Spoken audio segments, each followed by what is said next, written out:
আপনারা দেখতেছেন আমার সামনে আমার বড় ভাই মোহাম্মদ ইকরাম হোসেন, ওনাকে নিয়ে আজকে আমরা একটা গজলের শুটিং করব। উনি আজকে থাকবে মানে কোটিপতি থেকে কিভাবে জিরো হয়ে গেল। আপনারা আমাদের সাথেই থাকেন এবং আমাদের দেখতে থাকেন আজকের এই গজলের শুটিংটা। আজকের এই গজলের শুটিং এসে কেমন লাগতেছে ভাই? আলহামদুলিল্লাহ ভালো লাগতেছে। ভালো লাগতেছে। যে আপনি যে এই যে গাড়ি চালাচ্ছেন, এইটা খারাপ লাগতেছে না ভিতরে যে আমি গাড়ি চালাচ্ছি কেন?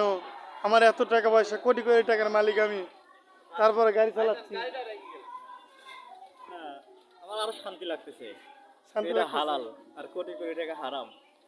ও আচ্ছা, যাই হোক, প্রিয় দর্শক, আপনারা দেখতেছেন যে আমরা আজকে গজলের শুটিং করব। অবশ্যই আমার ইকরাম ভাই থাকবে আজকে গাড়ির ড্রাইভার। কীভাবে সে গাড়ির ড্রাইভার হলো সেই গল্প নিয়ে আজকে আমার গজল থাকবে। ভালো থাকবেন সবাই। আসসালামু আলাইকুম, দেখা হচ্ছে নতুন পর্বে।